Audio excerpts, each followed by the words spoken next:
तो सबसे पहले मैं लास्ट क्लास में जो हमारा टॉपिक हुआ था उसको एक बार हम लोग रिकॉल कर लेते हैं। हम लोगों ने जो कुछ क्वेश्चन किया था। नॉर्मल फॉर्म हमने देखा था, लाइन का नॉर्मल फॉर्म से बेस्ड हमने क्वेश्चन भी बताया था। उसके बाद हमने बताया था म्यूट कर ले आप, जिसका भी ऑडियो जो है अनम्यूट है प्लीज म्यूट। उसके बाद हमने कुछ क्वेश्चंस हमने वो भी कराए थे जो कि आपके पैरेलल लाइन पे मैंने बताया था कैसे एज्यूम करते हैं, और परपेंडिकुलर लाइंस को हम कैसे एज्यूम करते हैं। किसी भी लाइन की इक्वेशन लिखनी है किसी के पैरेलल तो हम कैसे एज्यूम करते हैं, परपेंडिकुलर को हम कैसे एज्यूम करते हैं। ठीक है, so our next heading is angle between two lines. ठीक है, so now sharing screen with all of you.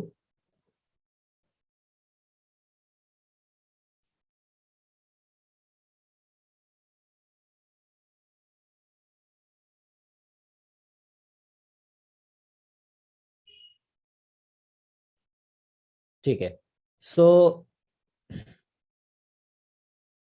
तो हमारा जो अगला जो टॉपिक है that is angle between two lines. So angle between two lines, angle between two lines, angle between two lines. थोड़ा हम जल्दी भी चलते रहेंगे बिकॉज जल्द से जल्द हम लोग को अपने कोर्स को कंप्लीट करते रहना है ताकि हम जल्दी तैयार हो एग्जाम से पहले। एंगल बिटवीन लाइंस क्या होती है? सबसे पहले मान लीजिए हमारे पास दो लाइंस है। ठीक है, एक लाइन यहाँ पे मैं मान लेता हूँ L1 है। ठीक है, और दूसरी लाइन में मान लेता हूँ यहाँ पे हमारी L2 है, ये L2 है। अब हमने बताया कि ये जो एंगल है, ये जो एंगल है हमारे पास, दिस एंगल, इस एंगल को मैं हम थोड़ी देर के लिए अल्फा मान लेते हैं। ठीक है, सो ये जो एंगल अल्फा आपसे पूछा जाएगा, ठीक है, तो हम कैसे निकालेंगे? Tan alpha, tan alpha is equal to M1 minus M2 upon 1 + M1 M2, 1 + M1 M2। और ये मॉड, मॉड मतलब हमने बताया था कि कभी ये वैल्यू जो है नेगेटिव है तो पॉजिटिव करने का, क्योंकि यहाँ पे अल्फा हमने एक्यूट लिया है। ये अल्फा हमारा क्या है? एक्यूट एंगल है। और एक्यूट के लिए जो tan अल्फा होता है वो एक पॉजिटिव वैल्यू होता है।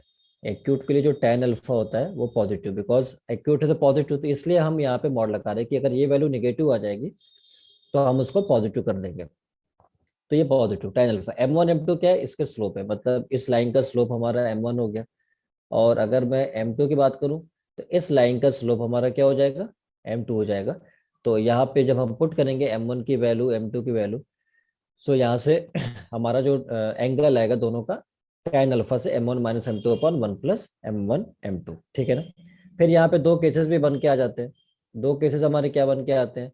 ठीक है, कि सपोज यहाँ पे लाइन, सपोज हम की बात करते हैं कि इफ L1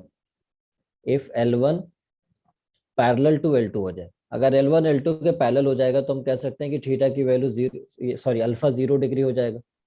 यहाँ पे अल्फा हमारे यहाँ पे हो जाएगा 0 degree. So this alpha is 0 degree. जब 0 डिग्री हो गया तो ये tan अल्फा 0 हो जाएगा।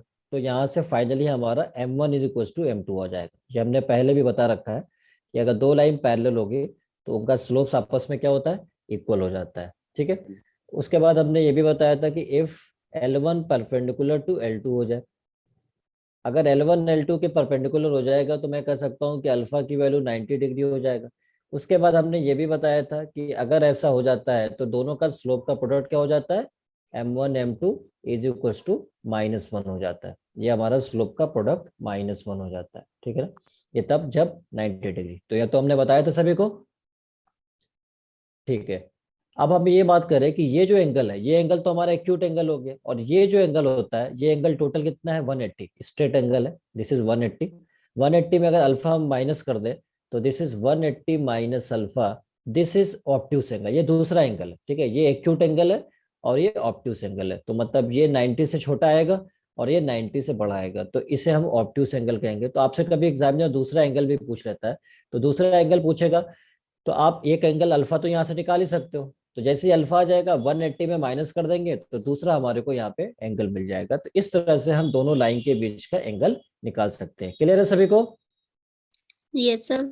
Okay, yes sir. Okay, very good. अब मैं यहाँ पे एक क्वेश्चन यहाँ पे लिख रहा हूँ। ठीक है, तो क्वेश्चन है हमारे पास, find angle between the lines. ठीक है, दो लाइंस है यहाँ पे। Find find angle between the lines. Find angle between the lines. अब लाइंस का दो हमारे पास लाइंस यहाँ पे दे रखी है। फर्स्ट लाइन हमारे पास यहाँ पे दिया है x plus y plus two y, sorry x plus two y plus three equals to zero. And दूसरी लाइन जो दे रखी है 3x+y+2 इज इक्वल्स टू 0। ये दो लाइन है। अब दो लाइन से आपको कह रहा है कि इन दोनों के बीच का एंगल बताओ। एंगल का मतलब हमने बताया कि अल्फा। अल्फा तो पहले तो आपको क्या करना है, m1 m2 निकालना पड़ेगा।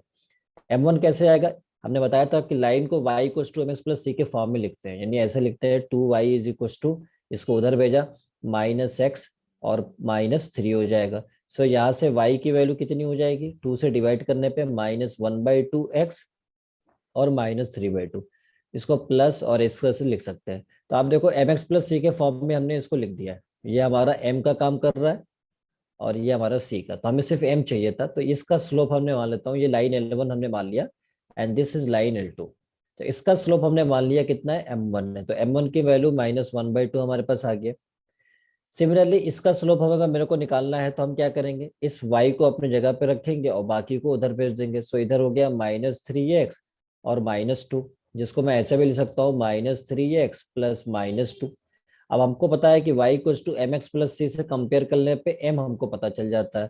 तो m यहाँ से मुझको कितना पता चल रहा है, m मुझको यहाँ पे पता चल रहा है दिस इज माइनस -3। ठीक है, तो m2 हो गया। ये दूसरी लाइन का स्लोप हम m2 मान लेते हैं, m2 -3। तो m1 पता हो गया -1/2, m2 -3। सो यहाँ पे हम फॉर्मूला यूज करेंगे tan अल्फा का। tan अल्फा का फॉर्मूला क्या होता है, यहाँ पे हम अभी देखा हमने, तो tan alpha is equals to होता है m1 minus m2 upon 1 plus m1 m2, और ये हो जाता है हमारा मॉड।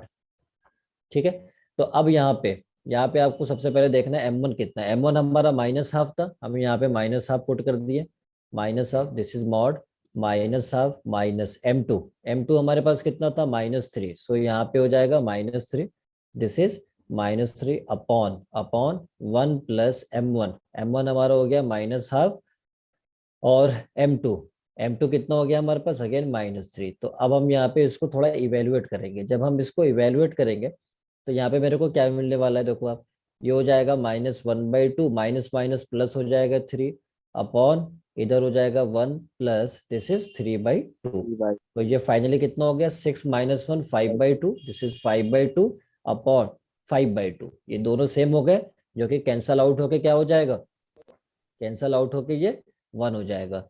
1, तो 1 का मॉड तो 1 ही होगा, क्योंकि 1 इज ऑलरेडी पॉजिटिव है।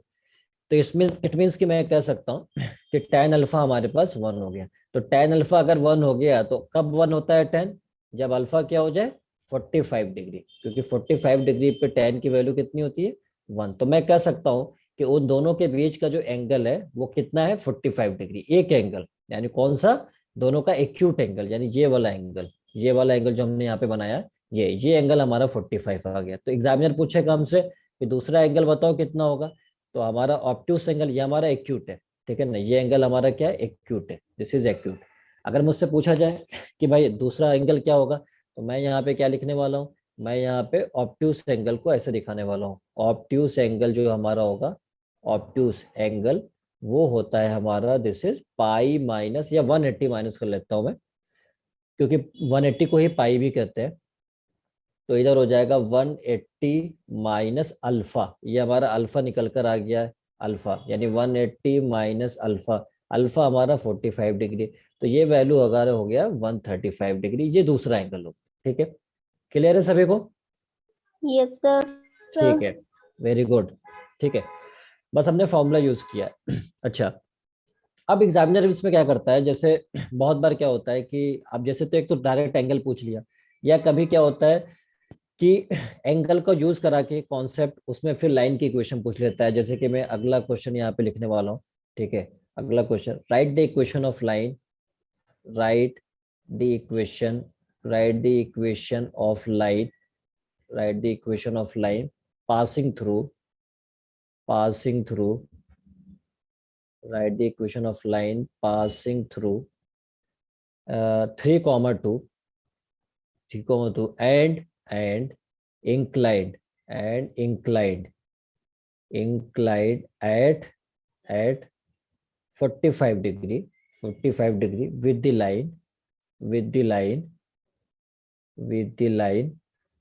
और लाइन की इक्वेशन आपको दिया हुआ है 3x minus y plus 5 equals to 0। ठीक है, मतलब क्वेश्चन में क्या बोला गया, क्वेश्चन में आपसे कह रहा है कि एक लाइन की इक्वेशन लिखो जो इससे पास हो रही है और एक दूसरे लाइन से 45 डिग्री पे इंक्लाइंड है। मतलब मान लीजिए हमारे पास सपोज एक लाइन है, ठीक है, मान लीजिए ये एक लाइन है जिसकी इक्वेशन मेरे को लिखनी है, इसकी इक्वेशन लिखनी है और ये किस पॉइंट से पास हो रही है, ये आपको दिया हुआ है, एग्जामिनर आपको ये दिया हुआ है पॉइंट को 3,2 और आपसे कह रहा है कि इस लाइन का, ये जो लाइन है एक दूसरे लाइन से, मतलब दूसरे लाइन का मतलब ये मैं मान लेता हूँ कि इस लाइन से, ये जो इसकी इक्वेशन आपको गिवन है, इक्वेशन आपके पास यहाँ पे 3x minus y plus 5 equals to 0, 3x minus y plus 5 equals to 0, इससे ये कह रहा है कि 45 डिग्री पे इंक्लाइंड है।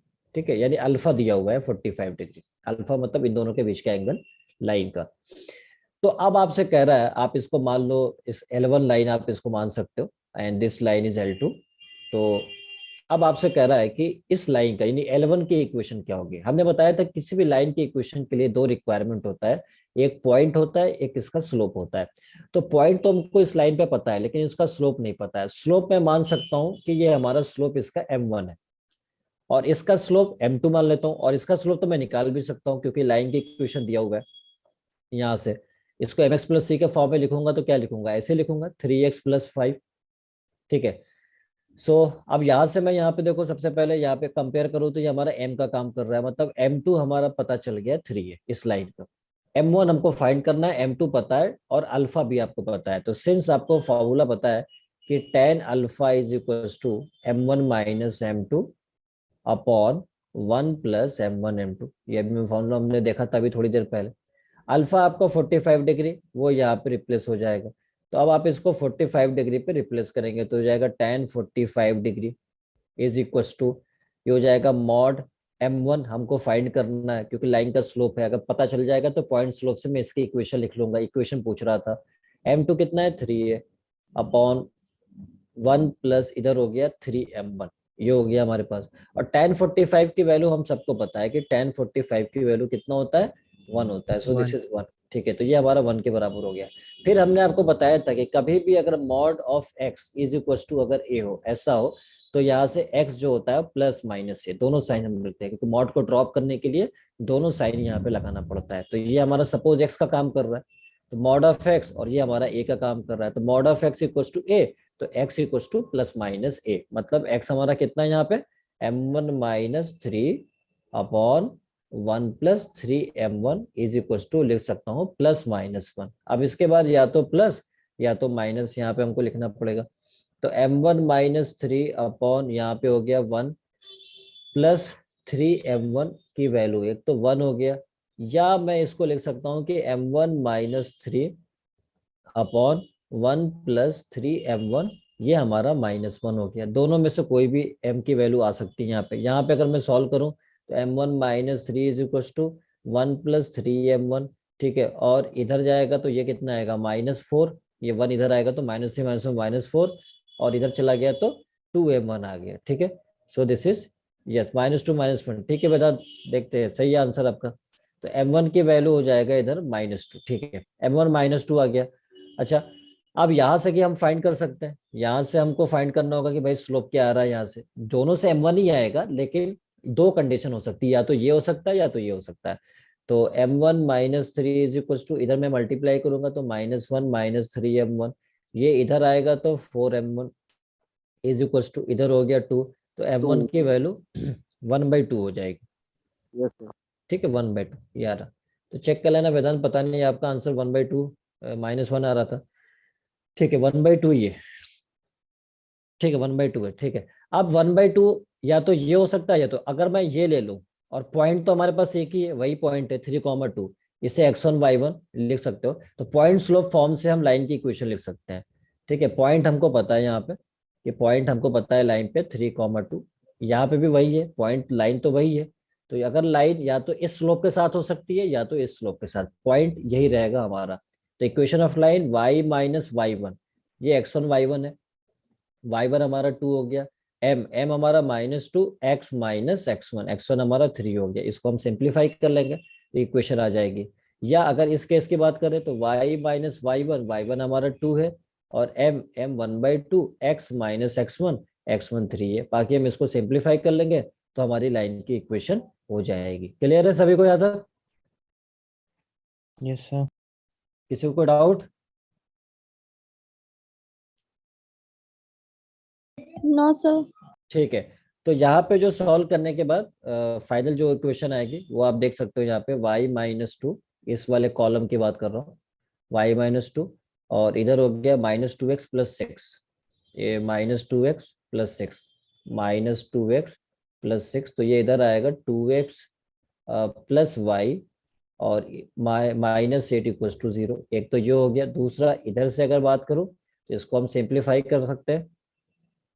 हाँ, इसको सिंप्लीफाई करेंगे तो ये 2 से मल्टीप्लाई करने के बाद जो भी सिंप्लीफाई हो जाएगा, तो ये जो इक्वेशन बनेगी यहाँ पे सॉल्व करने के बाद, ये आएगा हमारा x minus 2y plus 1 = 0, x minus 2y plus 1 = 0। तो एक तो हमारा ये आंसर हो जाएगा फाइनल, और एक हमारा ये वाला आंसर, मतलब दोनों में से कोई भी हो सकता है, और करके आप बता सकते हो। ठीक है ना? तो ये तो हमारा हो गया एंगल बिटवीन, अगर लाइंस अगर दिया हो तो ऐसा भी पूछ सकता है कि आपको एक पॉइंट दे दिया लाइन पे, दोनों के लाइन के बीच का एंगल दे दिया, तो आपसे लाइन की क्वेश्चन पूछेगा तो आप इस तरह से इसको कर सकते हो। अच्छा, अब हम अगले पॉइंट पे आते हैं, परपेंडिकुलर डिस्टेंस। जो अगला हमारा कॉन्सेप्ट है, दैट इज परपेंडिकुलर डिस्टेंस। ठीक है, तो क्या है perpendicular distance from a point, perpendicular distance from a point, from a point to a line, to a line. ठीक है, अब मतलब क्या हुआ? तो जैसे मान लीजिए आपके पास एक लाइन है। ठीक है, जैसे सपोज हम एक लाइन यहाँ पे ले लेता हूँ कि ये हमारे पास एक लाइन है, इसकी इक्वेशन आपको गिवन होगा, that is ax plus b y plus c equals to 0, क्योंकि लाइन का जनरल फॉर्म यही होता है। अब कोई एक पॉइंट है यहाँ पे, वो मैं मान लेता हूँ p x1 y1, ये हमने मान लिया कि कोई एक पॉइंट है, और इस पॉइंट से इस लाइन पे एक परपेंडिकुलर हमने यहाँ पे ड्रॉ कर दिया। तो जो ड्रॉ करते हैं, मान लो इस पॉइंट को m मान लो, तो इस जो ड्रॉ किया है तो उसका जो डिस्टेंस होगा यानी d, ये d डिस्टेंस आपसे पूछता है कितना होगा। ठीक है, तो इसका फॉर्मूला आपको याद में रखना है। क्या याद होता है, क्या करना फॉर्मूला? फॉर्मूला ये होता है, ये जो पॉइंट x1 y1 है, इस x की जगह y की जगह लाइन में पुट करना है। तो ये हो जाएगा ax1 plus by1 plus c upon upon root, root coefficient of x, coefficient of x यहाँ पे कितना है a square, coefficient of y कितना है b, b. Plus b square, और ये मॉड के साथ, क्योंकि डिस्टेंस कभी नेगेटिव नहीं होना चाहिए। ये रूट में तो हमेशा पॉजिटिव आएगा, इसका टेंशन मेरे को नहीं होता है। टेंशन इसका होता है कि ये कहीं नेगेटिव ना आ जाए, तो अगर ये नेगेटिव आएगा तो पॉजिटिव करना पड़ेगा, because distance can never be negative, therefore हमें मॉड को अप्लाई करना पड़ेगा। सो ये हमारा फॉर्मूला होता है परपेंडिकुलर डिस्टेंस का किसी भी पॉइंट से एक लाइन के ऊपर। ठीक है, अब हम इसको कैसे यूज करेंगे तो ये हमें क्वेश्चन से पता चलेगा। ठीक है, तो जैसे मान लो कि हमारे पास लेटर सपोज अगर हम मान लेते हैं, अब एक क्वेश्चन है हमारे पास, फाइंड द परपेंडिकुलर डिस्टेंस, ठीक है, टू द पॉइंट। जैसे मान लीजिए आपके पास एक लाइन है। ठीक है, यहाँ पे मैं एक लाइन को ले रहा हूँ। सपोज हमारे पास एक लाइन है, मैंने यहाँ पे लाइन एक इक्वेशन लिख दिया। ठीक है, ये लाइन हमने यहाँ पे लिख देता हूँ, इसकी इक्वेशन कुछ इस तरह से 12x प्लस 5y प्लस 4 = 0। ठीक है, ये लाइन है। अब कोई पॉइंट है जो यहाँ से पी पॉइंट है, और इसका कोऑर्डिनेट दिया हुआ है 2, -3। इस पी से लेके इसके ऊपर एक परपेंडिकुलर हमने ड्रॉ किया डी, डिस्टेंस इसका कितना है डी मान लेते हैं pm। तो इस डी की वैल्यू आपसे पूछ रहा है कि क्या होगा। तो सिंपल सी बात है कि इस जो डी की वैल्यू है यहाँ पे, आपको क्या करना है, इसे इसे x1 y1 मानते हुए आप इस लाइन में x और y की जगह पुट कर दो इस पॉइंट को। तो जब आप पुट करोगे तो 12 × 2 हो जाएगा प्लस 5 × y कितना है हमारा -3 है, और +4। और मॉड के साथ हमने बताया था ये मॉड के साथ रहेगा, कभी निगेटिव नहीं होना चाहिए। और √a², ए का मतलब coefficient of x that is 12² plus coefficient of y that is 5²। ठीक है, तो अब आपको क्या करना था, अब आपको इसको थोड़ा सिंप्लीफाई करोगे तो ये मॉड में है, इधर मॉड में है, इधर हो गया 24 और -15 हो गया, और प्लस इधर कितना हो गया 4 हो जाएगा। ठीक है, तो यहाँ पे ये टोटल कितना हो जाएगा, सो 18 -15 ये हमारा कितना हो जाता है, वो 13 हो जाएगा। अच्छा ये कितना है, ये हमारा 144 हो गया 12 का स्क्वायर, और ये 25 स्क्वायर रूट से सॉल्व होके कितना हो जाएगा 169। यस मेरे को answer, yes Kanishka answer is correct, your answer is correct. ठीक है, तो ये सॉल्व करने के बाद इधर फाइनली मेरे को क्या मिलेगा, इधर मिलेगा 13, क्योंकि 13 का मॉड 13 ही होगा, और इधर भी कितना हो गया 13, कैंसल आउट होके 1। तो मैं कह सकता हूँ कि जो डिस्टेंस है वो हमारा 1 हो जाएगा। क्लियर है सभी को? Yes Shivani, exactly correct. सभी क्लियर है? Yes, sir. Okay Yes, very sir. Good, okay very good. अब हम क्या करने वाले हैं, अगला जो है दो लाइन देगा पैरेलल लाइन, उनके बीच का डिस्टेंस आपसे पूछा जाएगा। ठीक है, तो यहाँ पे मैं लिख रहा हूँ distance between two parallel lines, या हम कह सकते हैं कि perpendicular distance between two parallel lines, two parallel lines, two parallel lines. अब जो पैरेलल लाइन के जो बीच का जो परपेंडिकुलर डिस्टेंस है वो हम कैसे निकालते हैं, जैसे मान लो आपके पास एक लाइन है कुछ इस तरह से, इसकी इक्वेशन ax + by और +c1 = 0, वो मैं मान लेता हूँ। दूसरी लाइन जो कि इसके पैरेलल है, तो वो मैं मान लेता हूँ यहाँ पे that is ax + by +c2 = 0। हमने बताया था कि आपको कोई भी दो पैरेलल लाइन अगर आपको लेना है तो आप ये दोनों सेम कर लो, ठीक है ना, सेम कर लो। और उसके बाद हमने यहाँ सेम करके लिया हुआ है, ठीक है, तो बाकी कांस्टेंट डिफरेंट हो सकता है, तो ये पैरेलल लाइन आपको पता चल पा रहा है। अब पैरेलल लाइन के बीच का जो दोनों के बीच का जो डिस्टेंस है, परपेंडिकुलर डिस्टेंस, ये डिस्टेंस, ठीक है, इस डिस्टेंस को भी मैं डी मान लेता हूँ। तो यहाँ से जो डी का फॉर्मूला होता है वो आपको याद रखना होता है, ये होता है C1 - C2 mod. C1 C2 आपको पता है, ये C1 ये है, C2 ये आपको पता चल जाएगा, लाइन की इक्वेशन दिया होगा। अब उसका मॉड में क्यों लगा रहा हूँ, हो सकता है C2 अगर ग्रेटर हो जाए C1 से तो डिफरेंस निगेटिव आ जाएगा, तो डिस्टेंस कभी निगेटिव नहीं होना चाहिए, इसलिए मैं मॉड को यूज कर रहा हूँ upon upon √over coefficient of x। यहाँ पे कोफिशिएंट ऑफ x देखो दोनों में वही है, a है, और कोफिशिएंट ऑफ y दोनों में भी b सेम ही है।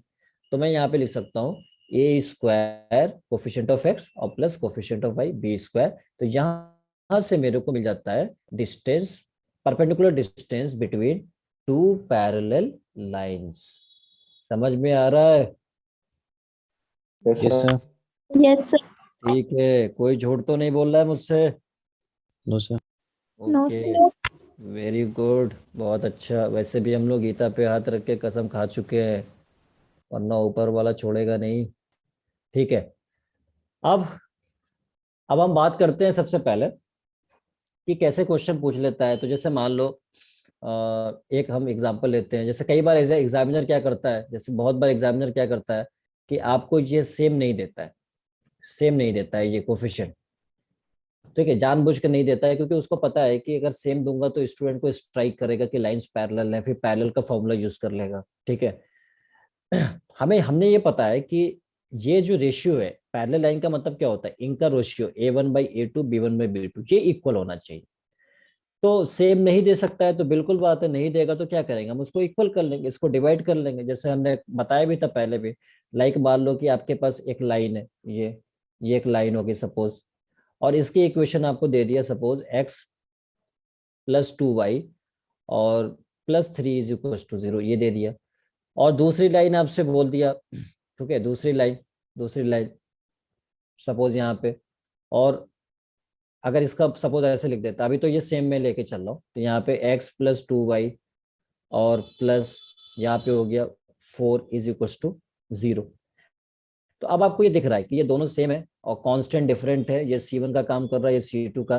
तो मतलब हमको पता चल जाएगा कि भाई दोनों के बीच का डिस्टेंस पूछ रहा है मुझसे, ठीक है। तो अब मुझे पता चल पा रहा है कि मैं यहाँ पे निकाल लूंगा पैरेलल लाइन का डिस्टेंस वाला फॉर्मूले से। फॉर्मूला ये होता है C1 माइनस C2। C1 आपको पता है, माइनस C2 आपको पता है 4। C2 जो है हमारे पास है, यहाँ पे मुझको पता है कि C2 कितना होगा, यहाँ पे C2 हमारा 4 हो जाएगा, ठीक है। अब मॉड के साथ अपॉन रूट, और कोफिशिएंट ऑफ एक्स हमारे पास कितना था 1, यहाँ पे भी 1 है, सेम ही रहेगा। तो 1 स्क्वायर और यहाँ पे 2 है तो 2 स्क्वायर, तो फाइनली यहाँ पे -1 आएगा। और -1 का मॉड हमको पता है कि +1, क्योंकि कोई भी नेगेटिव वैल्यू का मॉड क्या होता है, उसको प्लस कर देता है। ये 4 + 1 कितना हो गया, 5 हो गया। तो मैं इसको 1/√5 लिख सकता हूँ। तो ये हमारा डिस्टेंस आ गया। तो ये तो तब जब एग्जामिनर शराफत से आपको ऐसे दे दे, ठीक है। लेकिन अगर शराफत नहीं दिखाए तो फिर क्या करेगा, तो फिर देखो आप क्या करने वाला है वो। फिर वहां पे ये सेम नहीं देगा। जैसे मान लो कि आपको एक लाइन है, एक लाइन देगा, कहेगा ये लाइन ले लो आप मेरे से। तो मैंने कहा ठीक है ले लेता हूँ, x + 2y और +3 = 0 ये दे दिया। अब आपसे कहेगा कि भाई दूसरी लाइन यहाँ पे आप मुझसे ले लो। मैंने कहा ठीक है भाई साहब दे दीजिए मेरे को दूसरी लाइन भी। तो यहाँ पे दे दिया सॉरी 2x प्लस इधर हो गया 4y और +9 = 0 ये दे दिया। और अब आपसे कहेगा कि बताओ इन दोनों के बीच का डिस्टेंस कितना होगा, ये आपसे बोलेगा, ठीक है। यानी ये डी आपसे कितना होगा। तो अब आप देखो, अब यहाँ पे पहले तो आपको ये कंफर्म करना पड़ेगा कि ये लाइंस पैरेलल हैं कि नहीं है, ठीक है। तो उसके लिए हमने बताया था कि पैरेलल लाइन को हम कैसे पहचानते हैं भाई, इसका कोफिशिएंट और करस्पॉन्डिंग एक्स का कोफिशिएंट। या 1 इधर किसका, इसका कितना है 2 है, 1/2 = 2। इधर y का कोफिशिएंट और इधर इसका y का कोफिशिएंट 2/4, ये आपस में इक्वल है। तो मतलब हम कह सकते हैं कि ये लाइंस आपस में पैरेलल है। तो याद है हमने बताया था A1/A2 = B1/B2, 2 लाइंस पैरेलल होती है। तो Yes, परपेंडिकुलर sir. के लिए A1A2 + B1B2 = 0 ये परपेंडिकुलर के लिए बताया था, याद है या भूल चुके हो आप लोग? No, sir. याद है सभी को सर. याद है? और बाकी जनता मेरे को कुछ नहीं बोल रही है। Yes, sir. Yes, Yes, sir. Sir. ठीक है ओके, ठीक है, अच्छी बात है। अगर याद है तो बहुत अच्छी बात है। तो वही हमने यहाँ पे बताना है कि जरूरी नहीं है कि वो सेम दे देगा आपको। सेम दे दिया तो बहुत खुशी की बात है, फिर तो आप एग्जामिनर के घर चले जाओ मिठाई लेकर कि बहुत अच्छा काम किया आपने, इतना अच्छा क्वेश्चन पूछ दिया, ठीक है। तो जरूरी नहीं है कि वो सेम दे दे, जैसे यहाँ पे सेम दिया हुआ है, ठीक है। तो ये तो बहुत अच्छी बात है अगर दे दिया तो। लेकिन अगर नहीं देता है तो आप कोशिश करो कि ये बन सकता है कि नहीं। अगर बन सकता है तो डेफिनेटली ये लाइंस पैरेलल हो जाएंगी। तो अब आप देखो, अब हम इसको कैसे बना सकते हैं, सेम कैसे बना सकते हैं। दो तरीका हमारे पास है कि एक तो ये कि मैं चाहूँ तो इसको 2x + 4y बना दूं इसके तरह, या इसको x + 2y बना दूं इसके तरह, ठीक है ना। हाँ, तो दोनों तरीका, मतलब इसमें आप 2 से डिवाइड कर दो, 2 से डिवाइड करो, देखो कितना आएगा, x + 2y + 9/2 = 0। देखो आप ये दोनों सेम हो गया, ये दोनों सेम हो गया। या मैं ऐसे भी कर सकता हूं, इसमें 2 से मल्टीप्लाई कर दो आप, इस इक्वेशन में 2 से मल्टीप्लाई तो कितना आएगा, 2x + 4y और +6 = 0, ये आ गया। अब आप देखो ये दोनों सेम हो गया, ये और ये सेम हो गया। तो किसी को भी एक में डिवाइड कर दो, दूसरे को मल्टीप्लाई कर दो, उससे सेम हो जाता है। आंसर किसी में डिफरेंस नहीं आएगा, आंसर आपका फाइनल सेम आएगा डिस्टेंस का, ठीक है ना। तो मैं क्या करता हूँ, मैंने इसको डिवाइड, जैसे ये हमारी लाइन थी x + 2y, मतलब एक बार मैं फिर से इसको लिख देता हूँ कि ये जो हमने लाइन लिखा था वो हमने ऐसे था, x + 2y + 3 = 0। हमने इसको 2 से डिवाइड करके ऐसा बना दिया, ठीक है, x + 2y और +9/2 = 0। अब हमारा जो कांस्टेंट है वो हमारा ये काम करेगा C1 का, ये हमारा C1 का काम कर रहा है and this is worked as a C2। तो अब हमारे पास डिस्टेंस चाहिए, तो डिस्टेंस हमारा C1 - C2। बहुत सारे student answer, yes answer students को आ रहा है, बिल्कुल अच्छी बात है। C1 हमारे पास 3 है, -C2 कितना है 9/2 है, और उसका मॉड आपको यूज करना है अपॉन √, कोफिशिएंट ऑफ x यहाँ पे कितना है 1 और इधर 2 है y का कोफिशिएंट, और +2 स्क्वायर। तो ये कितना हो गया 6 माइनस, यानी कि तो -3/2, -3/2 मॉड, ठीक है, अपॉन इधर कितना हो रहा है 4 + 1 कितना हो गया, ये हो गया √5। तो ये मॉड के साथ माइनस के साथ मॉड लगेगा तो प्लस हो जाएगा। तो 3/2 2√5 ये हमारा डिस्टेंस आ रहा है। तो किसी का 15 आ रहा था, वो तो आंसर गलत ही है, या तो उसने सिंप्लीफाई नहीं किया होगा। हाँ वेदांत, 3/2√5, 3/2√5, ठीक है, सही है। ठीक है, समझ आया सभी को? Yes yes sir.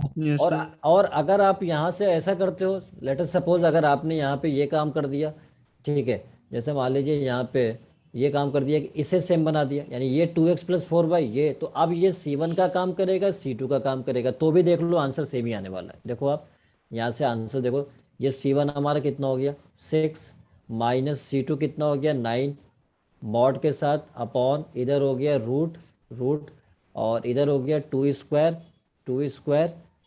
और प्लस इधर कितना हो गया 4 स्क्वायर, जो हो गया 16+4 20, 20 का स्क्वायर रूट होता है 2√5, ठीक है ना। 20 का स्क्वायर रूट कितना होता है 2√5, तो ये -3 हो गया, -3 का मॉड +3, 3/2√5। देखो आंसर दोनों का सेम आ रहा है, इसलिए मैं झूठ नहीं बोल रहा था, पहले भी आपको बता रहा हूँ, मैं बिल्कुल सच बोलता हूँ, यानी 3/√5 जो होगा वो हमारा आंसर हो जाएगा। ठीक है, तो आप अल्टीमेटली किसी दो को सेम कर लो, ठीक है ना, मतलब आप या तो डिवाइड करके कर लो, मल्टीप्लाई करके कर लो, बस उन दोनों को सेम कर लो तो आपका हो जाएगा। क्लियर है? Yes sir.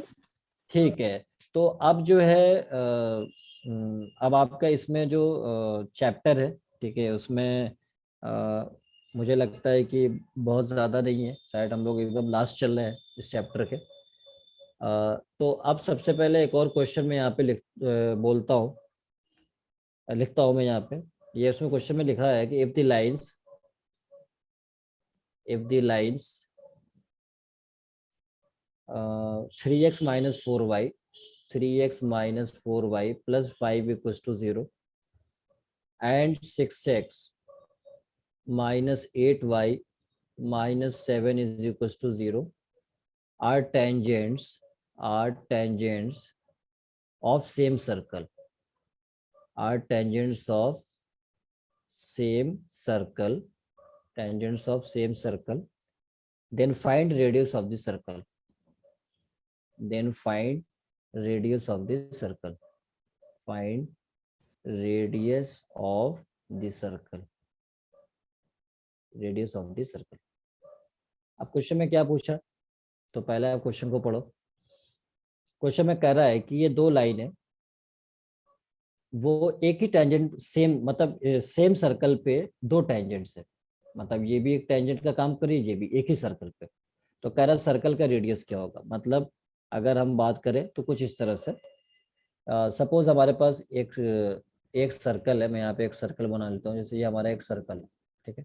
अभी सर्कल नहीं दिख रहा है तो हमारी कोई गलती नहीं है, क्योंकि सर्कल मेरे को वैसे भी बनाने नहीं आता है फ्री हैंड, किसी को भी नहीं आता है, आपको भी नहीं बनाने आता होगा, लेकिन फिर भी मैं कोशिश कर रहा हूँ। ठीक है, ये हो गया सर्कल, नहीं लग रहा हो तो भी मान लेना कि सर्कल है, ठीक है ना। तो अब करा है कि इस पे एक लाइन है, जैसे मान लो आप इस वाले लाइन को हम प्लॉट कर लेते हैं, ये हमारा टेंजेंट का काम कर रही है। इसकी इक्वेशन दिया है 3x-4y + 5 = 0, और ये जो दूसरी लाइन है कह रहा है ये भी टेंजेंट है। अब सवाल ये है कि ये दो लाइन कहीं ऐसा तो नहीं कि ये लाइंस पैरेलल है। अब देखो तो ये मेरे को कोई बताएगा कि ये लाइंस पैरेलल है कि नहीं, मैंने बताया तो चेक करके देख लो आप। Yes sir. हाँ पैरेलल है, यस सर। हाँ पैरेलल है, यस क्योंकि आप देखो अगर इसको 2 से डिवाइड कर दो तो 3x-4y - 7/2 आ जाएगा, मतलब ये सेम आ गया। या इसको 2 से मल्टीप्लाई कर लो, इसको 2 से मल्टीप्लाई कर लो तो भी देखो 6x - 8y ये सेम हो जाएगा, मतलब सेम आ रहे हैं। या उसके अलावा सबसे आसान है कि भाई a1/a2 3/6 is equal to b1/b2 यानी -4 और इधर हो गया -8। देखो दोनों का रेशियो सेम आ गया, ये 1/2 हो गया और ये भी 1/2 हो गया, मतलब रेशियो सेम आ गया, मतलब पैरेलल हो गया। तो मतलब ये है कि अगर आपने इस लाइन को यहाँ पे एक टेंजेंट बनना जाए तो दूसरी लाइन जो होगी इसके पैरेलल बनेगी, क्योंकि ये दोनों लाइंस आपस में पैरेलल है, तो एक टेंजेंट एकदम पैरेलल बनेगा जो ये है। ठीक है, 6x - 8y - 7 = 0।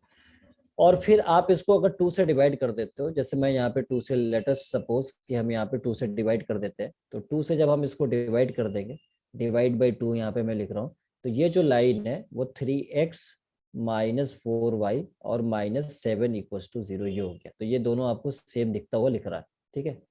अब हमको पता है कि अगर सर्कल का कहीं ना कहीं यहाँ सेंटर होगा, सेंटर में ओ मान लेता हूँ, सेंटर से लाइन पे परपेंडिकुलर जो ड्रॉ, टेंजेंट पे अगर हम परपेंडिकुलर ड्रॉ करते हैं तो वो, सॉरी, सेंटर से जो टेंजेंट है उस पर अगर हम लाइन ड्रॉ करते हैं तो ये परपेंडिकुलर होता है और रेडियस का काम करेगा, ठीक है।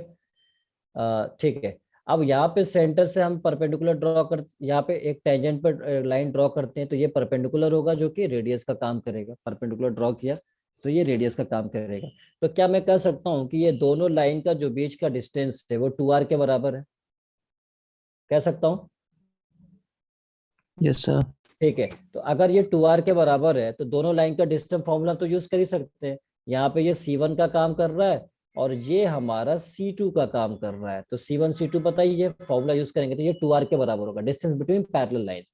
C1 5 है माइनस C2 कितना यहाँ पे, C2 आप देखो यहाँ पे हमारे पास C2 -7 है, तो -7 हो गया इधर अपॉन सर अपॉन 2/5 आंसर आएगा। हाँ 2/5। या 2/5 नहीं होगा यहाँ पे, 7/2, ये 7/2 आएगा, सॉरी 7/2, यहाँ पे 7/2 आएगा, तो C2 हमारा -7/2 हो जाएगा, क्योंकि ये 2 से डिवाइड हो गया है ना, तो इधर -7/2 आएगा, ठीक है ना। मतलब ये कि अगर आपने ये जो लाइन है 6x - 8y -7 = 0 में अगर 2 से डिवाइड किया तो कितना होगा, 3x - 4y और -7/2 = 0। तो इसको आप करेक्शन कर लेना, ये C2 का काम करेगा, दिस इज C2, ये C2 हो गया, ये C1 हो गया। तो अब हम क्या करेंगे, यहाँ पे C1 C2 तो मेरे को पता है यहाँ पे, तो यहाँ पे हम पुट कर देंगे, ये 7/2 है, ठीक है, अपॉन रूट, और इधर मॉड भी यूज करना है क्योंकि डिस्टेंस कभी नेगेटिव नहीं होना चाहिए, और इसका 3 कोफिशिएंट ऑफ x 3 है दोनों में, और यहाँ पे -4 है, तो 3 स्क्वायर और प्लस -4 स्क्वायर। तो यहाँ पे ये सॉल्व करने के बाद ये हो गया 5 + 7/2 अपॉन रूट, ये हो जाएगा कितना, 16 + 9 25, जिसको स्क्वायर रूट से बाहर आके 5 बनेगा, ये हो गया 10 + 7 17, 17/2 हो गया अपॉन इधर 5 हो गया, मीन्स 17/10। ये जो 17/10 आया ये इसकी वैल्यू 2r के बराबर है, 2r के बराबर है 17/10। लेकिन रेडियस पूछा गया था, रेडियस यानी r पूछा गया, तो r की वैल्यू कितना होगा, ये 2 नीचे की तरफ आएगा तो 10 से मल्टीप्लाई होके 17/20 हो जाएगा। ये हमारा सर्कल का रेडियस हो जाता है। अब समझ आया? Yes Dipal, your answer is correct, your answer was correct. And Simran 3/2 नहीं, 3/2 बिल्कुल भी नहीं है, 17/20, not 3/5, not 3/5, check it once, हमने बता भी दिया वैसे। सो 17/20 ये हमारा करेक्ट आंसर हो जाएगा। क्लियर है सभी को? Yes sir. ठीक है, ऑल क्लियर ना? और कोई किसी को डाउट? No sir. ठीक नो है, सर।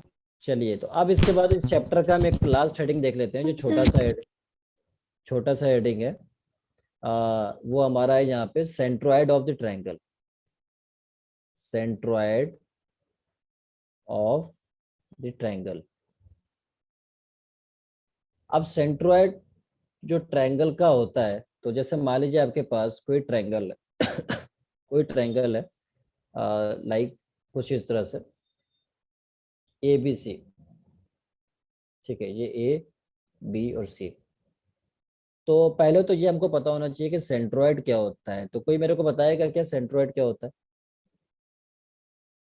यस वेदांत, वेरी गुड। 3 मीडियंस एक पॉइंट पे, जैसे जो मीडियंस होते हैं, मीडियन क्या होता है, जैसे यहाँ से एक मीडियन ड्रॉ किया, मान लो यहाँ से अगर हम मीडियन एक ड्रॉ कर लेते हैं, एक मीडियन ये D मान लेता हूँ, तो मीडियन क्या होता है, साइड को, जैसे जैसे इस वर्टेक्स से एक मीडियन आई यहाँ पे, तो इस साइड को बाइसेक्ट कर देगी, ठीक है। फिर दूसरा मीडियन अगर मैं यहाँ पे ड्रॉ कर दूँ, यहाँ से सपोज ये बी और इसको मैं मान लेता हूँ E मान लेता हूँ, तो इस साइड को बाइसेक्ट कर देगी। और तीसरा जो मीडियन है, सपोज मैं यहाँ से ड्रॉ कर देता हूँ, तो कुछ इस तरह से ये जो सी से जाते हुए ये, ठीक है, और ये मैं मान लेता हूँ एफ हो गया। तो यहाँ पे इसको बाइसेक्ट करेगी तो ये मीडियन कहलाती है। तो मीडियन जो है जहाँ पे मिलते हैं तीनों का इंटरसेक्शन जो मीडियन का होता है वो सेंट्रोइड होता है, और सेंट्रोइड को हम जनरली जी से रिप्रेजेंट करते हैं, ठीक है। तो सेंट्रोइड हमारा क्या होता है, जी से हमारा रिप्रेजेंट होता है। अब यहाँ पे इसका मान लीजिए, अब ये तो हो गया। अब ये सेंट्रोइड जो होता है मीडियन को 2:1 रेशियो में डिवाइड भी करती है, ये भी आपको पता होना चाहिए कि 2:1 में रेशियो में से 2:1 रेशियो में मीडियन को डिवाइड करती है। तो सेंट्रोइड का क्या आपको पता होना चाहिए, तो सेंट्रोइड के आपके कोऑर्डिनेट्स यहाँ पे लेटेस्ट x1 y1 आपको देगा, और x2 y2 आपको देगा, और x3 y3 आपको देगा, और कहेगा मेरे को कि बताओ कि सेंट्रोइड के कोऑर्डिनेट्स क्या होंगे, यानी जी इसके कोऑर्डिनेट्स आपसे पूछेगा। तो आपको क्या करना है, इनके एक्स कोऑर्डिनेट को आप ऐड करोगे, x1 + x2 + x3 अपॉन 3। बहुत ही सिंपल है, तीनों का एक्स कोऑर्डिनेट को ऐड कर दिया, अपॉन 3 आ गया। उसके बाद y1 + y2 + y3 अपॉन 3, तीनों का y कोऑर्डिनेट ऐड करके अपॉन 3 कर दिया, तो ये सेंट्रोइड के कोऑर्डिनेट्स आ जाता है, ठीक है। तो इस तरह से आप किसी भी ट्रायंगल में आपको अगर पूछा जाए कि भाई सेंट्रोइड के कोऑर्डिनेट्स क्या होंगे, वर्टिसेस आपको दिया होगा, तो आप उसको इजीली इस फॉर्मूले में पुट कर सकते हैं। क्लियर है सभी को? Yes sir. Yes, sir. ठीक है, तो Yes, एक मेरे को यस। ठीक है, तो Yes. एक मेरे को आप क्वेश्चन बताइए सेंट्रोइड का। जैसे मान लीजिए आपके पास जैसे मान लीजिए आपके पास एक ट्रायंगल है, यहाँ से एक ट्रायंगल मैं यहाँ पे बना लेता हूँ, ये हमारा एक ट्रायंगल है, ठीक है। और इसके वर्टिसेस है ए, एंड दिस इज बी और सी। इसके कोऑर्डिनेट्स आपको गिवन है।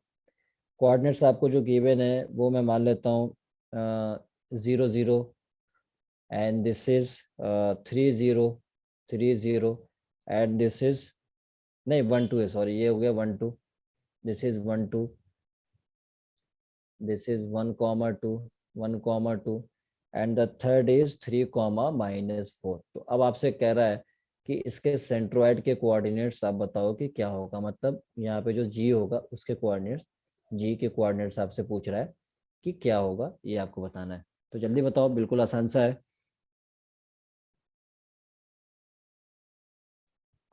4/3 and -2/3.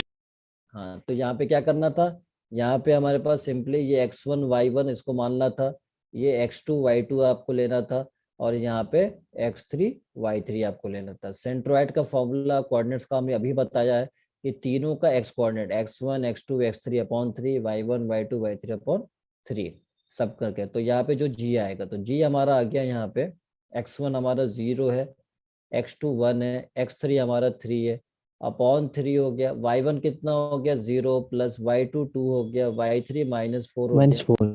अपॉन 3 हो गया। तो यहाँ से हमारे पास आ गया 4/3, एंड यहाँ से हो गया 2 - 4 -2/3। ये हमारा सेंट्रोइड हो गया कोऑर्डिनेट्स के। यस वेदांत, 4/3 -2/3। क्लियर है सभी को?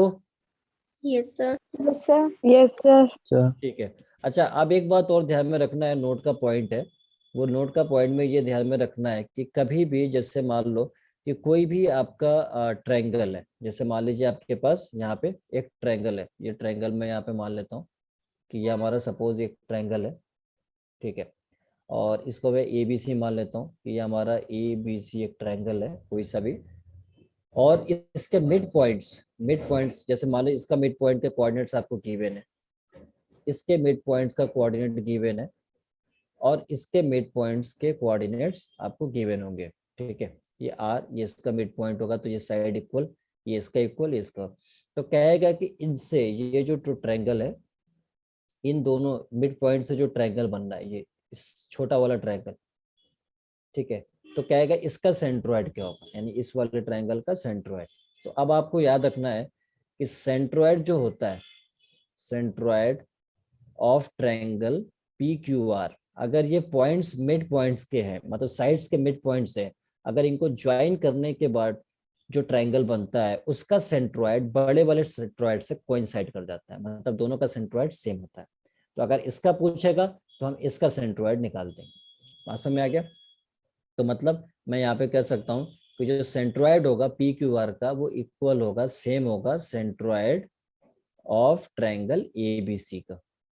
ठीक है, ए बी सी का। तो आप जैसे मान लो कि मेरे पास अगर कोई क्वेश्चन पूछ लिया जाए, जैसे मैं अगला यहाँ पे क्वेश्चन लिखने वाला हूँ। क्वेश्चन में हमारे पास दिया हुआ है कि भाई मान लो कि mid points of sides of triangle दे रखा है, जैसे हमारे पास ये ट्रायंगल है। ठीक है, अब इस ट्रायंगल का ये जो हमारा ट्रायंगल है ए बी सी, ए बी और सी, अब कह रहा है कि इसका जो मिड पॉइंट्स है, इसका जो हमारा मिड पॉइंट्स है, मिड पॉइंट्स मतलब ये हमारा दे रखा है, मान लो पी मान लेता हूँ इसको, या चलो ठीक है पी पॉइंट में मान लेता हूँ इसको। इसके कोऑर्डिनेट्स थोड़ा इसको सही से मेरे को इधर पी पॉइंट्स है और इसके कोऑर्डिनेट्स 0 0 में मान लेता हूँ। ठीक है, ये इसका मिड पॉइंट है। ठीक है, उसके बाद क्यू हो गया, इसका मिड पॉइंट है, इसके भी कोऑर्डिनेट्स आपको गिवन है 1 2 1 2, और उसके बाद आर दे दिया जो कि इसका भी मिड पॉइंट है, और इसके जो कोऑर्डिनेट्स है दैट इज -3, 4 ये। तो अब आपसे बोलेगा कि भाई बताओ, अब आपसे पूछा है कि centroid of the triangle ABC, यानी एबीसी का जो सेंट्रॉइड है वो आपसे पूछ रहा है, यानी सेंट्रॉइड ऑफ ट्रायंगल एबीसी, यानी एबीसी जो ट्रायंगल है इसका सेंट्रॉइड आपसे पूछ रहा है कि क्या होगा। ठीक है, तो कैसे निकालोगे आप, अभी बताया था। अब एबीसी के वर्टेक्स तो नहीं पता है,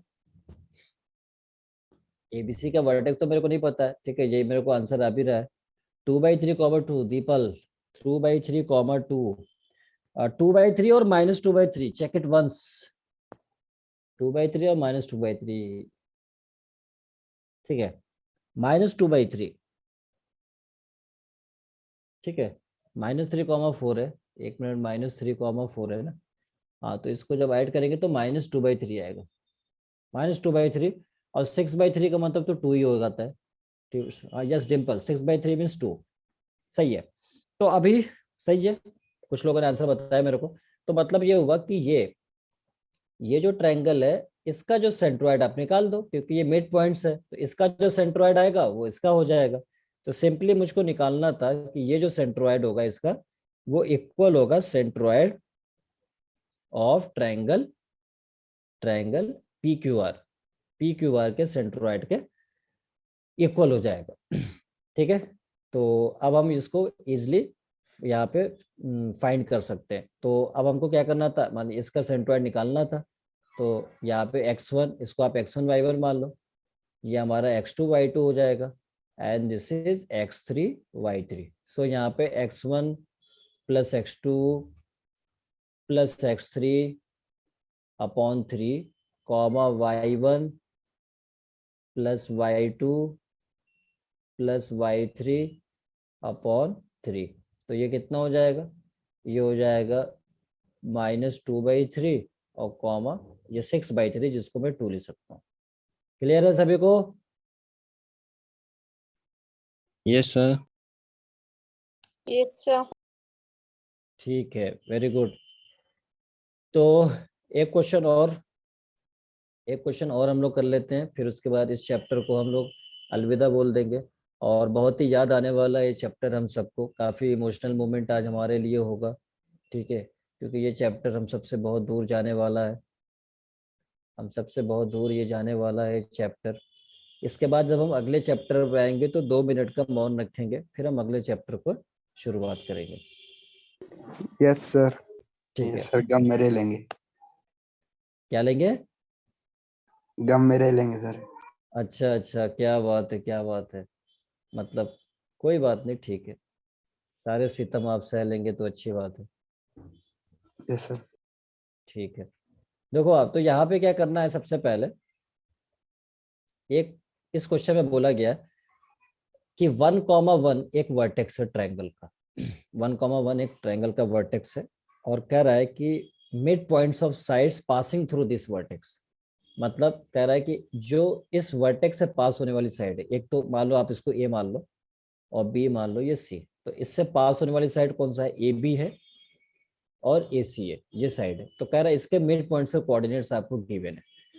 क्या दिया हुआ है, ये दिया है -1, 2, और बोल रहा है इधर जो पॉइंट है मिड पॉइंट उसका कोऑर्डिनेट आपको दे दिया है कितना 3,2। तो आपसे कह रहा है कि सेंट्रॉइड ऑफ द ट्रायंगल, इस ट्रायंगल एबीसी का सेंट्रॉइड क्या होगा, सेंट्रॉइड ऑफ ट्रायंगल एबीसी, ये आपसे पूछ रहा है कि इसका सेंट्रॉइड क्या होने वाला है। ठीक है, तो अब मिड पॉइंट तो आपको यहाँ पे ये दो पता है कि ये नहीं पता है।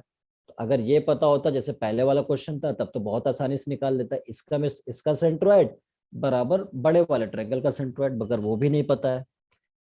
अच्छा, बड़े वाले ट्रायंगल का एक ही वर्टेक्स गिवन है, बाकी बी और सी वर्टेक्स पता होता तो मैं डायरेक्ट हमारा निकल कर आ जाता, बट वो भी मेरे को नहीं पता चल पा रहा है। फिर क्या करूं मैं यहाँ पे, फिर कैसे करूं?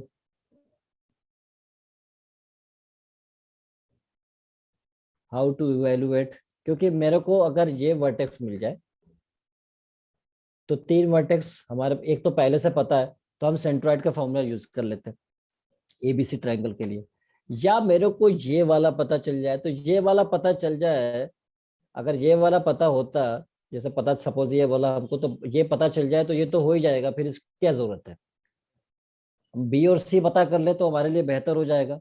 ठीक है, कि एबीसी का हम, तो हम उसके लिए क्या करेंगे, उसके लिए आपको क्या करना पड़ेगा, यहाँ पे आप इसको एज्यूम कर लो, इसको आप एज्यूम कर लो x2y2 और इसका कोऑर्डिनेट x3y3 जो कि आपको फाइंड करना है यहाँ पे। इसको आप एज्यूम कर लो x3y3, यानी ये आपने एज्यूम कर लिया दिस इज x3y3। तो अब आपको मिड पॉइंट फॉर्मूला यूज कर सकते हो क्योंकि ये मिड पॉइंट पे है, mid point Yes, formula. sir. ठीक है, तो वहां से x2y2 आ जाएगा, यहाँ से x3y3 आ जाएगा। सभी को क्लियर है, x2y2 x3y3 आ जाएगा नहीं आएगा? Yes, sir. Yes, sir. ठीक है, तो जल्दी निकालो x2y2 x3y3 मिड पॉइंट का फॉर्मूले के हेल्प से, क्योंकि x2 plus 1/2 equals to -1, y2 plus 1/2 equals to -2 और x3 plus 1/2 equals to 3, y3 plus 1/2 equals to 2। वहां से x2 y2 x3 y3 सब आएगा। उसके बाद हम फॉर्मूला अपन यूज करने वाले हैं सेंट्रोइड का, x1 plus x2 plus x3/3 y1 plus y2 plus y3/3। ठीक है, तो जल्दी आप इसको निकालिए, फिर नम आंखों से हम इस चैप्टर की विदाई देने वाले हैं।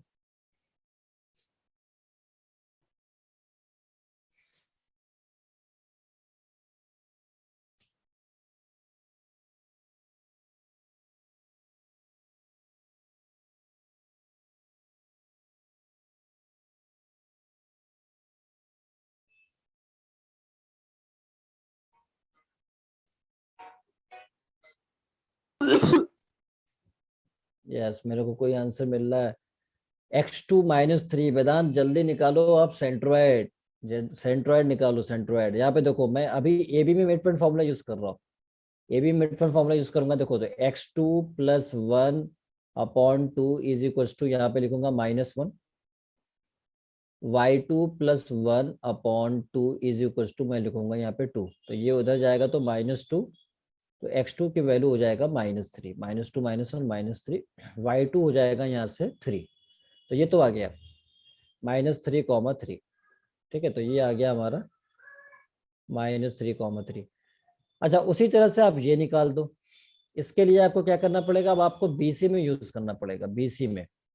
तो बीसी में अब आपको यूज करना पड़ेगा यहाँ पे मिड पॉइंट फॉर्मूला। तो बीसी में जब आप यहाँ पे मिड पॉइंट फॉर्मूला यूज करेंगे तो आपको क्या मिलने वाला है यहाँ पे, तो देखो आप यहाँ पे क्या मिलेगा, बीसी की बात मैं कर रहा हूँ यहाँ पे। ठीक है sir, B is -3, C is 5,3 and centroid circle 173। Very good Mansi, very good, proud of you. ठीक है, सो मैं बीसी की सॉरी ए बी तो हो गया, एसी की बात कर रहा हूँ यहाँ पे, एसी की, क्योंकि बीसी का तो मेरे को नहीं पता था। एसी की बात हो रही है यहाँ पे, एसी की। तो एसी पे हम कैसे निकालेंगे यहाँ पे?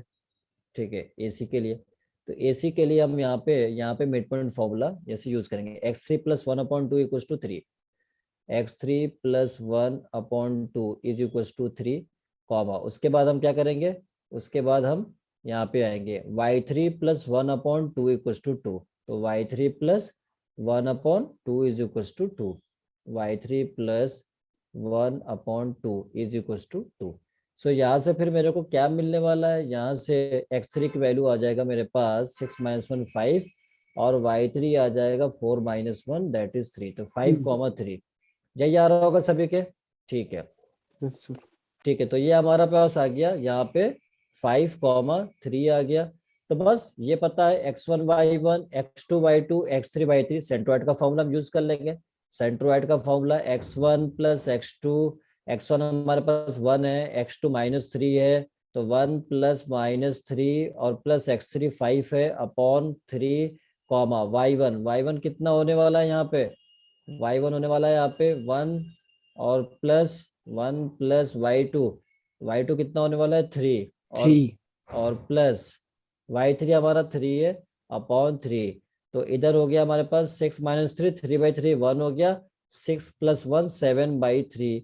ये आंसर हो गया। हर्ष, किसी ने हैंड रेज मेरे को किया है, तो क्या किसी को कोई प्रॉब्लम है? हर्ष, आपको प्रॉब्लम है क्या? नो सर, सर वो बाय मिस्टेक अच्छा, हो गया। बाय मिस्टेक, कोई बात नहीं। तो ये क्वेश्चन आप समझ सकते हो कि ये क्वेश्चन जेई मेंस में पूछा गया था। बहुत टफ क्वेश्चन है क्या? No sir. तो ये क्वेश्चन मेंस में पूछा गया है, जो कि सिंपल है। बेसिक कॉन्सेप्ट आपको बस पता होना चाहिए कि कैसे हमको निकालना होता है। ठीक है, so this is all about your chapter straight line. तो स्ट्रेट लाइन चैप्टर तो हमारा आपका आज फिनिश हो गया। तो नम आंखों से हम इस चैप्टर को विदाई करेंगे। ठीक है, बहुत ही इमोशनल माहौल है इस चैप्टर का खत्म होने पे। तो इस चैप्टर में किसी को कोई दिक्कत तो नहीं है, कोई गिला शिकवा इस चैप्टर में तो किसी को नहीं है अभी तक, या सभी की ये बात क्लियर है? इस चैप्टर में कोई अभिमन्यु, हाँ, इस अभिमन्यु इसे करेक्ट साइन का मतलब मैं क्या समझू?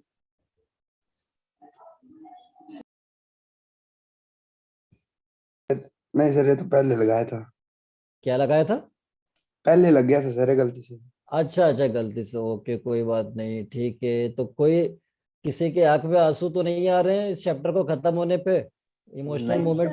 No sir. सर। अच्छा अच्छा, ठीक है, चले, कोई बात नहीं। हाँ, तो ये जो चैप्टर है हमारा स्ट्रेट लाइन, चूंकि जो हमारा कोऑर्डिनेट ज्योमेट्री का एक पोर्शन होता है, जैसे आप धीरे धीरे जब आगे बढ़ोगे तो सब चीजें पता चलेगी। आपका एक सेक्शन होता है जैसे कोऑर्डिनेट ज्योमेट्री, अलजेब्रा, ठीक है, ये बहुत सारी होती है। तो जो कोऑर्डिनेट ज्योमेट्री में इसमें एक चैप्टर स्ट्रेट लाइन भी आता है। अब अगला जो भी चैप्टर्स आते हैं वो कोनिक सेक्शन के आते हैं, ठीक है ना। तो अब हम बात करेंगे जो नेक्स्ट हमारा चैप्टर यहाँ पे होने वाला है, वो कोनिक सेक्शन की हम यहाँ पे बात करने वाले हैं, ठीक है ना।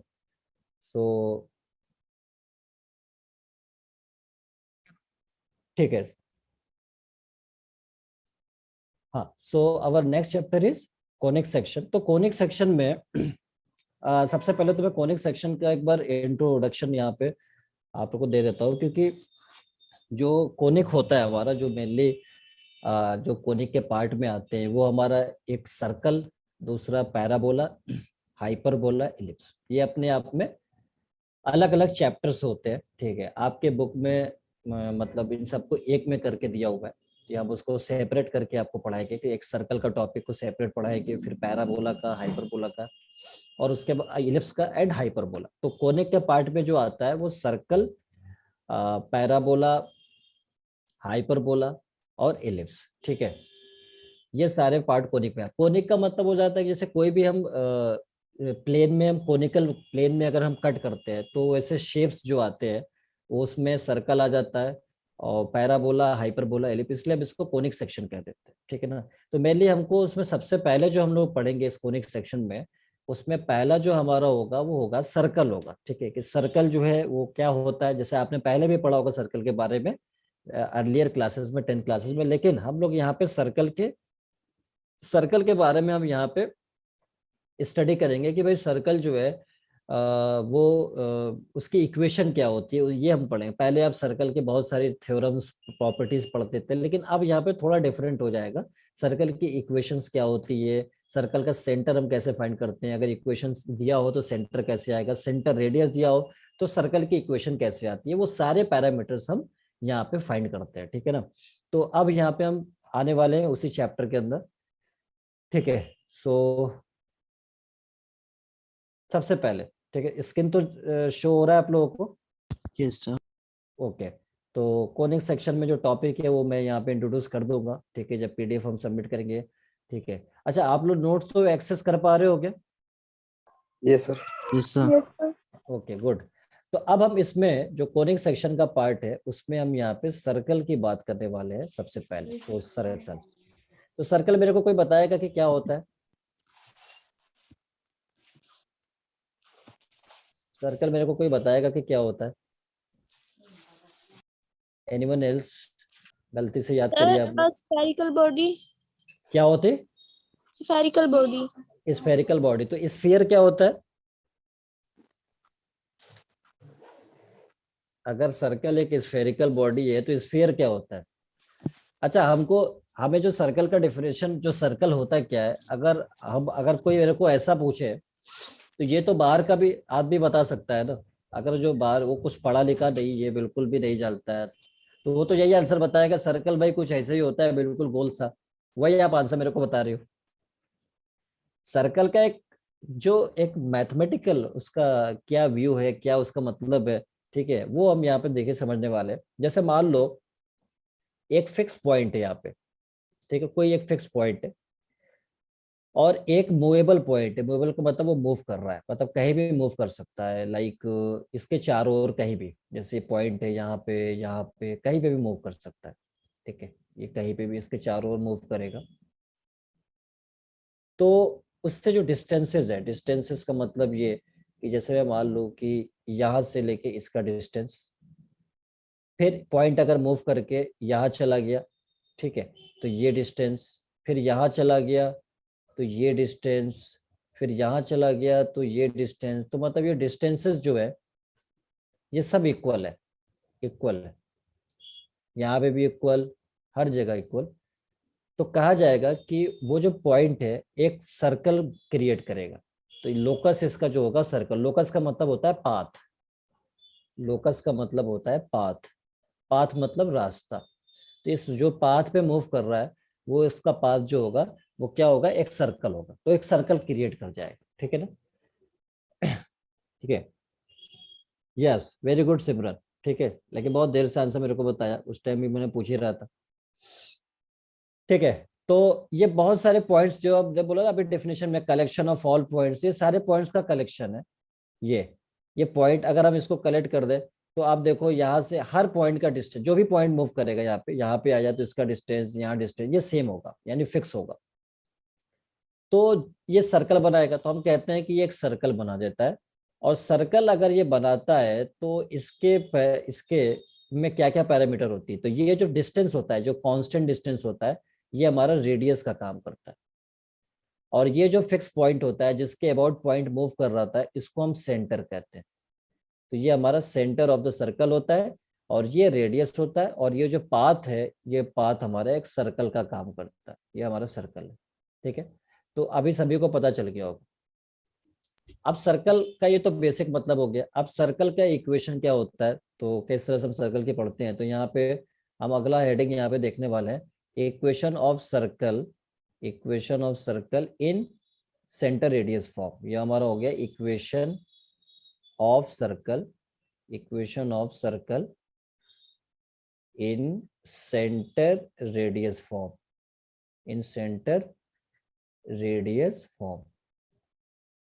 अब किसी भी सर्कल की इक्वेशन अगर आपको लिखना है तो उसका सेंटर रेडियस फॉर्म क्या होता है, तो लाइक अगर मैं मान लूं कि जैसे आपके पास एक सर्कल है, या हमारे पास सर्कल हो गया, और यहाँ पे इसका सेंटर है, ये हमारा सेंटर हो गया सी, और इसका सेंटर हम एच कॉमा के मान लेते हैं कोऑर्डिनेट्स।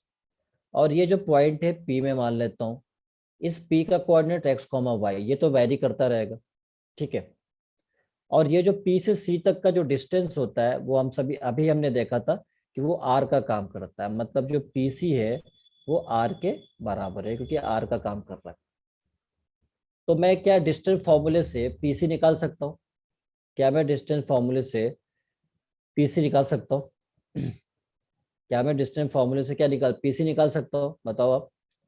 तो पी सी यानी डिस्टेंस फॉर्मूले से, डिस्टेंस फॉर्मूला हम सबको पता है, रूट कितना होता है, एक्स माइन यानी x2 माइनस x1, यही तो पढ़ा था distinct formula, x2 minus x1 whole square plus y2 minus y1 whole square is equals to r। ये हो गया। अब दोनों तरफ मेरे को स्क्वायरिंग करना पड़ेगा क्योंकि रूट को हटाना है, ठीक है। तो रूट को हटाने के लिए स्क्वायरिंग किया तो इधर हो गया x minus H whole square plus Y minus K whole square is equals to R square, and this is equation of circle in centre radius form. This is equation of circle in centre radius form. तो ये हमारा centre radius form में circle की equation है। Centre radius form में circle की equation है कि वेयर सेंटर हमारा क्या होगा, एच के था, और रेडियस क्या होगा, आर हो जाएगा। मतलब यहाँ पे जो सेंटर है हमारा, दिस इज एच कॉमा के, एंड रेडियस हमारा क्या होगा, यहाँ पे आर का काम करेगा, ठीक है। ठीक है, तो ये हो गया। देख लो आप पीछे स्लाइड में नहीं है, मैंने क्या equation of circle in centre radius form, ठीक है। Equation of circle in centre, clear है अभी सभी को? Yes sir. ठीक है। तो अब जैसे मान लो यहाँ पे, तो ये याद रखना पड़ेगा कि ये, ठीक है। तो अब जैसे मान लो आपके अब जैसे फॉर एग्जांपल जैसे बहुत सारे क्वेश्चन आपको ऐसे भी देता है एग्जामिनर, जैसे मान लो कि आपको इक्वेशन दे देगा सर्कल का, बोलेगा बताओ कि इसका सेंटर क्या है, रेडियस क्या है। जैसे फॉर एग्जांपल जैसे मान लो यहाँ पे अगर एक इक्वेशन दिया x minus one whole square plus Y minus three whole square is equal to, ये हो जाएगा 9 स्क्वायर, ठीक है। ये दे दिया और कहेगा बताओ कि सेंटर और रेडियस क्या है। तो आप कंपेयर कर लो, आप इसका कंपेयर कर लो कि भाई सेंटर हमसे पूछ रहा है, तो कंपेयर कर लो यहाँ से। तो या इसको आप जीरो कर लो, अगर कंफ्यूजन है तो इसे जीरो कर, जीरो करके एक्स की वैल्यू क्या आएगा 1, और वाई की वैल्यू कितना आएगा 3, या कंपेयर कर लो एच कितना है 1 और के कितना है 3। तो यहाँ पे सेंटर हो गया 1,3, क्योंकि ये हमारा एच का काम करता है और ये हमारा के का। अब कंपेयर करेंगे तो रेडियस ये आर स्क्वायर के बराबर है, तो आप देखो कंपेयर करोगे तो आर किसके बराबर है, 9 के बराबर है। तो सेंटर पता चल गया, रेडियस पता चल गया, तो ये हमारा आंसर हो गया। क्लियर है सभी को? Yes sir. Yes sir. ठीक है। अब जैसे मैं दूसरा लिख रहा हूँ, जो आप मेरे को बताओ, x plus one whole square और plus y plus 4 whole square is equal to, ये हो जाएगा हमारा 64। तो अब आप मेरे को बताओ यहाँ पे सेंटर क्या है, रेडियस क्या है? Centre 1 and 4। अच्छा, -1 and 4 minus one -4। Minus four, मैंने बोला ना अभी, जिसने 1 और 4 बताया, मैंने बोला कंफ्यूजन ना हो, इसको आप जीरो करके एक्स निकाल लो, कितना आएगा एक्स की वैल्यू, -1 आएगा। इसे जीरो करेंगे तो वाई की वैल्यू कितना आएगा, 4 आएगा। -4। और इसे मैं क्या लिख सकता हूँ, देखो इसे मैं लिख सकता हूँ 8 स्क्वायर। तो कंपेयर करेंगे तो सेंटर की वैल्यू यहाँ तो कितना हो गया, -1, ये 4 हो गया, और रेडियस की वैल्यू किसके बराबर आ रही है, 8 के बराबर आ रही है। तो ये सेंटर रेडियस आ गया, आया समझ में? सेंटर। ठीक है, रेडियस 8 आया, मान से करेक्ट है। तो -1, सॉरी -4 है, -4, -4, यस सर। दिस इज -4, ठीक है, क्योंकि ये जीरो करेंगे तो ये -4। या अगर आप इस फॉर्म में लिखना चाहेंगे, जैसे इस फॉर्म में ये लिखा हुआ है ये, तो इसको लिख लो। आप कैसे लिखोगे इसको, इस फॉर्म में लिखने के लिए आपको ऐसे लिखना पड़ेगा। इसको आप लिख सकते हो x माइनस -1 और होल स्क्वायर, देखो आप इसको लिख सकते हो, माइनस माइनस प्लस आ जाएगा, ये सेम चीज को ऐसे लिख सकता हूँ, plus y minus -4 whole square is equal to, ये 64 है, 8 स्क्वायर। तो अब देखो ये -1 और ये -4 एच के का काम कर रहा है, तो ये सेंटर हो गया। बट हमको बहुत कंफ्यूजन ना हो जाए तो हम क्या कर लेते हैं, इसे जीरो कर लेते हैं, एक्स आ जाता है, इसे जीरो करते हैं वाई आता है, तो सेंटर आ जाता है, एक्स वाई हमारा सेंटर हो गया। और यहाँ पे कंपेयर कर लेंगे तो रेडियस आ जाता है। तो एक तो ये कि अब आपको क्वेश्चन इस तरह से पूछे। जैसे अब एक और, अब मैं अगला मेरे को अब गलत मत बताना कोई भी, ठीक है ना, वरना मुझसे बुरा कोई नहीं हो सकता, ठीक है। तो अब यहाँ पे मैं अगला लिखने वाला हूँ, x प्लस 1 होल स्क्वायर और plus y -6 whole square is equal to 36। जल्दी बताओ मेरे को सेंटर रेडियस क्या होगा? -1 and 6 and -1 और 6। 6, ठीक है। और रेडियस? 6। अच्छा, रेडियस कितने, अभी रुक जाए, रेडियस किसने बोला था मेरे को, रेडियस क्या बोला अभी? रेडियस 36 होगा, 6 होगा? 6. 36. 36। कमजोर दिल का टीचर होता है, अभी ऑफलाइन हो जाता। ये जो 36 है ये आर स्क्वायर की वैल्यू होता है बेटा 36। ठीक है, तो आप इसको कंफ्यूज ना हो, ये आर स्क्वायर है, आर नहीं है। कंपेयर कर लो हमेशा, राइट साइड जो है R square. Yes Vedant, R is 6, तो ये 36 है, तो आर की वैल्यू क्या होगा, √36, जिसको हम 6 कह सकते हैं। या इसको आप ऐसे लिख सकते हो 6 स्क्वायर, तो देखो ये आर स्क्वायर का फॉर्म में आ गया, तो आर जो होगा वो 6 हो जाएगा ये। ठीक है, तो सेंटर हो गया, रेडियस हो गया -1,6 और रेडियस हमारा 6 हो जाएगा। ठीक है, चलो एक और लिख के बताता हूँ, एक और पूछता हूँ, बताओ। चलो आप x -3 whole square plus y square, ठीक है, y square is equals to 20। तो सेंटर बताइए, रेडियस बताइए। सर सेंटर 3 और y Three प्लस को- -1। अच्छा एक मिनट, सेंटर क्या होगा, 3,0. 3,0। यस, क्योंकि यहाँ पे क्या है, इसे आप 0 करोगे तो y की वैल्यू कितना आएगा, 0 आएगा। तो इसे 0 करोगे तो x की वैल्यू कितना आएगा, 3 आएगा। तो सेंटर 3,0। किसने मेरे को सिर्फ 3 बोला, कोऑर्डिनेट में y भी होता है, y भी, क्योंकि इसको बुरा लग जाएगा, भाई साहब मेरे साथ क्यों कर रहे हो नाइंसाफी, मैंने क्या गलती किया था, मेरे के कोऑर्डिनेट्स नहीं दे रहे हो। तो y कोऑर्डिनेट भी देना पड़ता है बेटा इन दोनों को, यानी x कोऑर्डिनेट y कोऑर्डिनेट दोनों को देना पड़ता है। ठीक है, तो ये 3,0, क्योंकि आप इसे 0 कर लो, इसे भी 0 कर लो, जो x और y देगा वो हमारा सेंटर के कोऑर्डिनेट्स हो गया। अच्छा, अब हम रेडियस की बात करें तो रेडियस हमारा कितना हो जाएगा यहाँ पे, रेडियस √20, और √20 को क्या ले सकता हूँ मैं यहाँ पे, 5 × 4 यानी 2√5, ये हो गया। ठीक है बच्चों, टाइम हो गया, मेरे को पता नहीं चल रहा था। ठीक है, यहाँ तक किसी को कोई दिक्कत तो नहीं है, बाकी किसी को No, डाउट sir. होगा तो, बाकी किसी को भी डाउट होगा तो इंशाल्लाह नेक्स्ट क्लास में हम इसको